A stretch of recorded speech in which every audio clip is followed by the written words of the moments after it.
Live from Fargo and serving you on TV, online, and on the go. This is Valley News Live at noon. Hi, everyone. Thanks for joining us. I'm Christine Stanwood. An already congested stretch of 13th Avenue South in Fargo is reopening at this hour. It was being shut down for more than half an hour this morning. Construction crews hit a natural gas main. It happened in the construction zone near 43rd Street South around 10:15. Traffic had to be rerouted and pedestrians kept out of the area. Emergency responders checked out nearby businesses. Some were even evacuated for a time. Others essentially shut down while Xcel Energy crews and firefighters got control of the situation. No one was injured and work on the massive reconstruction project is resuming. A man is being checked out at the hospital at this hour after his bike was hit by an SUV in South Fargo. It happened just after 9:30 this morning on a busy 13th Avenue and 32nd Street. Police say the driver of the SUV was making a right-hand turn when the crash happened. The bike rider was conscious, alert, and talking to officers when he was taken to the hospital. The SUV driver was not injured and she was not cited. People in the United Kingdom and around the world may be talking about this day for a long time. The voters have spoken, and Great Britain's 43-year-old partnership with the European Union is ending. Tina Krause has more on the stunning developments from London that forced the Prime Minister to step down. Brexit supporters celebrated when the shocking word came down that Great Britain was leaving the 28-nation European Union. The sun has risen on an independent United Kingdom. The vote was a massive defeat for Prime Minister David Cameron, who announced he would leave office in October. I do not think it would be right for me to try to be the captain that steers our country to its next destination. The British pound crashed to a 30-year low and stock markets around the world plummeted.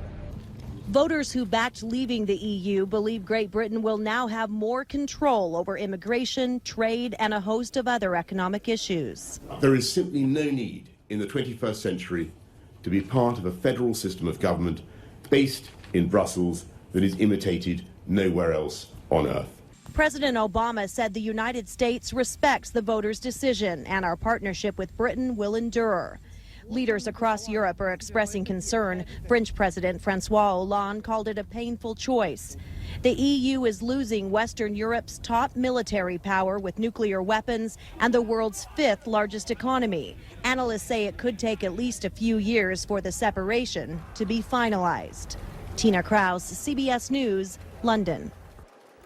Pope Francis says the British decision to leave the European Union reflects the will of its people and that Britain and the rest of the continent must now work to live together. Senator Bernie Sanders says he will vote for his primary rival, Hillary Clinton, in the November election.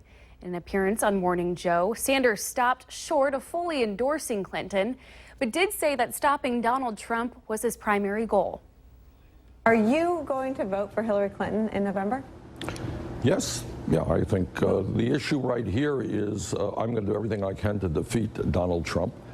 I think Trump, in so many ways, will be a disaster for this country if he were to be elected president. We do not need a president whose cornerstone of his campaign is bigotry. Sanders has not formally dropped out of the race for the Democratic presidential nomination.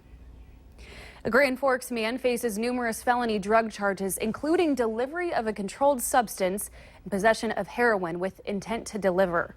Jonathan Sharp suffered minor cuts and bruises along with 2 drug agents after running from them and resisting an arrest.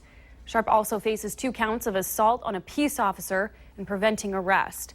Police say at this time it's unknown whether there's any connection between Sharp and this week's string of drug overdoses in Grand Forks. It's Friday. Time to take a look at this week's Valley's Most Wanted. Police say 31-year-old Crystal Borseth is wanted for felony probation violation on possession of a controlled substance. She's 5'2" and 125 pounds with brown hair and hazel eyes. Be sure to contact Fargo Police or your local law enforcement if you have any information on Borseth. It's another beautiful afternoon with some breezes. But is this a recipe for some severe weather this weekend? Let's check in with meteorologist Lisa Green. Lisa?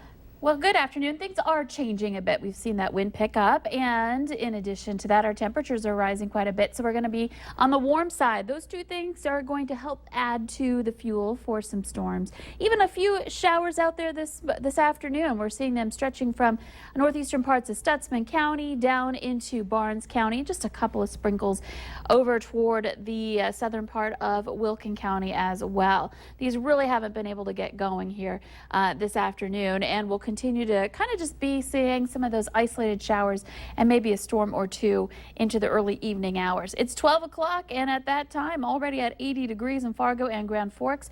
Most everyone else in the mid to upper 70s at the moment, and breezy. We're seeing those winds out of the south-southeast gusting above 30 now at 33-mile-per-hour gust in Fargo, and that's going to continue into the later afternoon and evening hours. We're going to have temperatures into the mid to upper 80s.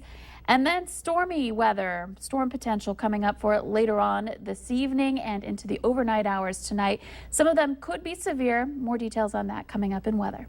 All right, thanks, Lisa. The Minnesota State Patrol is investigating a crash that left one person dead and 2 others hurt.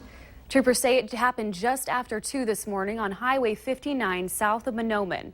According to the crash report, a car was headed north when it crossed the center line and hit a semi driver head on. The driver of the car died and the passenger was hurt. The driver of the semi has non-life-threatening injuries. Investigators have not released the name of the person killed. Funeral and visitation preparations are being made for Samantha Edwards, a former Miss North Dakota. Edwards' body was found last week at a Minneapolis home. Her family says she died of natural causes. However, the Hennepin County Medical Examiner's Office does not yet have an official cause of death. Edwards' visitation and funeral is tonight at the Edmondson Funeral Home in Grand Forks. Big changes coming to health insurance in Minnesota. According to the Star Tribune, the state's largest insurer has announced it will no longer offer its traditional plan of flexible and broad-reaching policies for people who don't get coverage at work. Instead, Blue Cross and Blue Shield of Minnesota will sell only individual health plans with a narrow network, which limits patient coverage to specific doctors, hospitals, and prescription drug benefits. Governor Mark Dayton issued a statement overnight saying the decision creates a serious and unattended challenge for the individual market and is, quote, symptomatic of conditions in the national health insurance marketplace.